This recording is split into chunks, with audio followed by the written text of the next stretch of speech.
네, 이번 시간은 이재규 기자와 함께 다양한 부동산과 건설과 관련된 이야기 나눠보는 마켓 트렌드 시간입니다. 이재규 기자님 나오셨습니다. 안녕하세요. 네, 안녕하세요. 네, 오늘 이야기 나눠볼 소식은요. 올해 들어서 이 30대와 40대를 중심으로 이 주식은 매도를 하고 부동산도 처분을 하면서 이 새 집을 마련하는 비율이 늘고 있다는 소식입니다. 관련한 내용 전해주시죠. 네, 오늘 전해드릴 소식은 보유하고 있던 주식과 기존 부동산을 팔아서 주택을 구매하는 사람들이 크게 늘어나고 있습니다.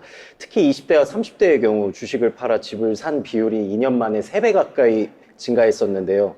반면 갭 투자는 감소 추세를 보였습니다. 국토부가 이현희 더불어민주당 의원에게 제출한 자료에 따르면 올해 1월부터 8월까지 주택 매수자 중 부동산 처분 대금으로 자금을 마련한 비율은 57.8%로 2022년 27%에서 크게 증가했습니다. 그렇군요. 특히 40대를 중심으로는 기존에 가지고 있던 부동산을 처분한 후에 이 상급지로 이동하는 갈아타기가 급증하고 있다고 하더라고요. 네, 맞습니다. 40대 주택 구매자의 65.4%가 기존 부동산을 처분해 새 집을 마련한 것으로 신고했었는데요. 50대는 57%, 30대는 51.8%로 나타났습니다.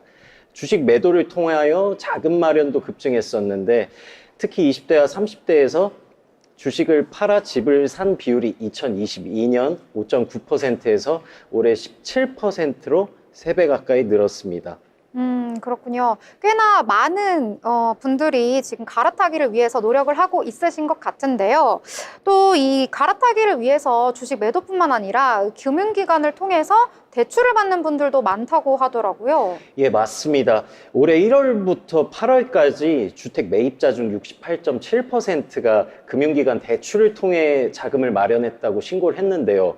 연령대별로 보면 30대 매입자의 81.8%가 대출을 사용하였고 40대는 73.8%, 20대는 60.5%, 50대는 56%로 나타났었습니다. 반면 갭 투자는 크게 감소하였었는데 올해 임대 보증금을 승계해 주택을 구입한 비율은 36.8%로 2022년 44.6%에서 줄어들었었습니다.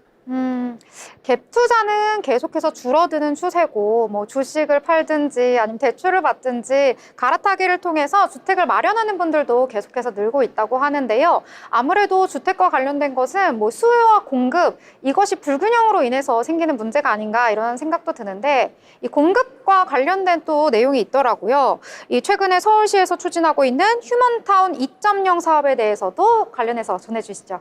네, 서울시가 재건축과 재개발이 어려운 지역에 개별 건축을 지원하는 휴먼타운 2.0 사업을 진행하고 있습니다. 그래서 후보지 10곳을 선정했었는데 이 사업은 노후 주거지의 신축 및 리모델링을 통해 주거 환경을 개선하고 주택 공급 확대를 하는 것을 목표로 하고 있습니다. 휴먼타운 2.0 사업 후보지로 종로구, 중구, 강서구, 강북구, 중랑구 등 총 10개 지역을 후보지로 선정했다고 발표했습니다.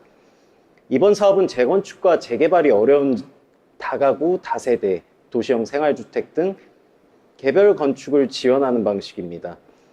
현재 3곳의 시범 사업이 진행 중이며 이번에 선정된 후보지에는 최대 100억 원의 지원과 함께 각종 건축 기준 완화 등의 혜택이 주어질 예정입니다. 또한 건축, 세무 전문가의 자문과 대출이자 지원 등의 혜택도 제공됩니다.